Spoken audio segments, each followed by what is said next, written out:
Good morning, afternoon, or evening from whenever or wherever you are watching this video from. I am Jack Adamas back with my Premier League football predictions, episode 16, game week 16 in the Premier League.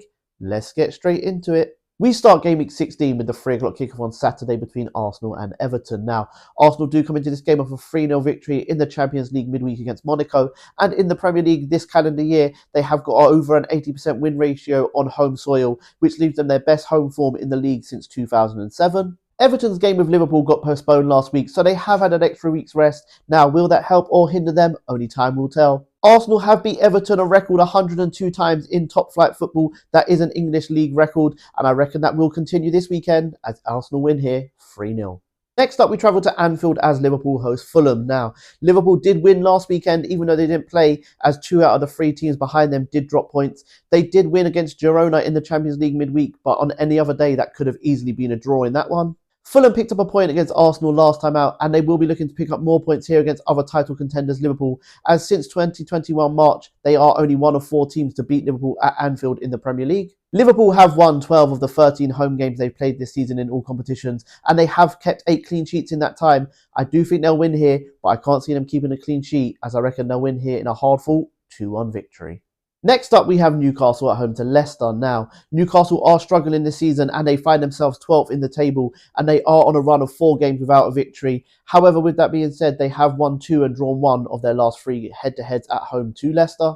Leicester currently sit 5 points above the relegation zone, and Ruud van Nistelrooy has injected some new confidence into the squad. They did score late twice against high-flying Brighton to get a point last weekend. Newcastle have only lost 1 of their last 21 games against newly promoted sides, and I think that will carry on here as they get back to winning ways with a 3-1 victory. And for the last 3 o'clock kickoff, we travel to Molineux, where we have Wolves at home to Ipswich. Now, Gary O'Neill is on very thin ice at the moment, losing his last 3 matches in a row, but this game and the next game are so important to him keeping his job as they host Ipswich and then Leicester. Ipswich also come into this game knowing how important this game is for them as well, and they are currently on a 3-game losing run themselves, so this game, if they could get a win here, it'll be massive for their season. Wolves have conceded 34 goals in 16 Premier League home matches in the 2024 calendar year. I do think they'll keep a clean sheet in this one though, in a much needed 2-0 victory. And the 5:30 kickoff on Saturday is 5th v 6th in the Premier League. It is Nottingham Forest at home to Aston Villa. Nottingham Forest currently sit 5th in the Premier League, 2 points off of the top 4, and they did beat Manchester United at Old Trafford last time out 3-2, and they showed us in that game that they can win in a variety of ways, and that they deserve to be where they are so far this season. Villa are back to winning ways as they have won their last 3 games on the bounce, and they do have the psychological edge here as they've only lost 1 of their last 11 Premier League head-to-heads between the 2 sides. This will be Nottingham Forest's 5,000th game in English football. Unfortunately for them though, I do see them losing here. I can see Aston Villa nicking this one in a 2-1 win. Moving on to Super Sunday at 2 p.m, we have the A23 derby between Brighton and Crystal Palace. Brighton come into this one on a 3-game winless run with 2 draws and 1 loss to their name. However, they are only one of 3 teams in the Premier League still unbeaten on home soil this season, with 3 wins and 4 draws at the Amex. On the contrast, Crystal Palace are now on a 4-game unbeaten run, and they are slowly building their confidence. Last time out, they got a 2-2 draw against Man City. On another weekend, they could have left with all 3 points in that one.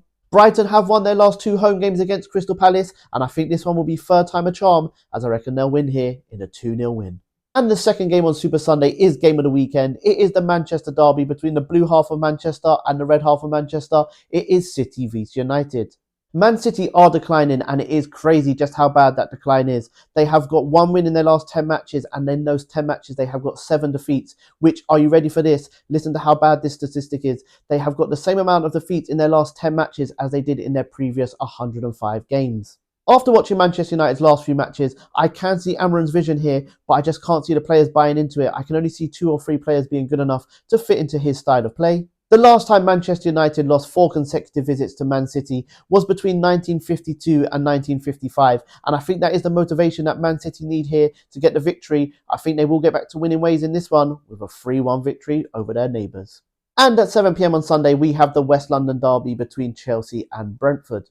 Chelsea have a late game on Sunday as they had to travel back 8 hours from Kazakhstan on Thursday, and after being undefeated in their last 6 home matches with a record of a draw, win, draw, win, draw, win, they will be looking to break that and get a second win in a row to get back-to-back home wins this season for the first time. Brentford could maybe start dreaming about getting European football as they sit 2 points behind the European spaces. However, that is fully down to their home form, as on the road this season they have 6 losses and 1 draw in their 7 away matches. Brentford have won all 3 of their last Premier League visits to Stamford Bridge. I think that would change this time round though, as I can see Chelsea getting a win here in a 3-1 victory. Also at 7 p.m. on Sunday, we have Southampton at home to Tottenham now. Southampton currently sit bottom of the Premier League, only securing 5 points out of their first 15 league matches so far this season, and they have lost 4 of their last 5 games in the Premier League. So on paper, this should be an easy game, but Tottenham are going through their own troubles themselves. Tottenham themselves have no wins in their last 5 matches in all competitions, and they looked awful yesterday in the Europa League away to Rangers, and the fan base are growing more and more frustrated with Ange Postecoglou, so a defeat here will cause turmoil at the club. With Tottenham's current form, I wouldn't be surprised if Southampton did get something out of this game, but I can't see that happening, so I'm going to go for a Spurs 2-1 victory in this one. And to round up game week 16 on Monday at 8 p.m, we have Bournemouth at home to West Ham. Now, Bournemouth are going under the radar this season. They currently sit 8th in the Premier League, 3 points off of the top 4, and they've already secured victories at home this season against Arsenal, Man City and Spurs. West Ham did win last time out. They got a 2-1 victory against Wolves, which has bought Lopetegui a bit more time at the club, and they are unbeaten against Bournemouth in their last 7 head-to-heads. I am going to go for a Bournemouth win in this one, and unfortunately for West Ham, I think it will be a convincing victory. I'm going to go for a 3-0 win to round up game week 16. And for my extra game this weekend, it is first vs 5th in Ligue 1. It is PSG at home to Lyon. Now, PSG are still undefeated this season after 14 matches. However, they have drawn their last 2 games. And if Lyon do win here, they will move between 6 points behind PSG at the top of the table. Unfortunately for Lyon, though, I can see PSG getting back to winning ways in this one with a 3-1 victory.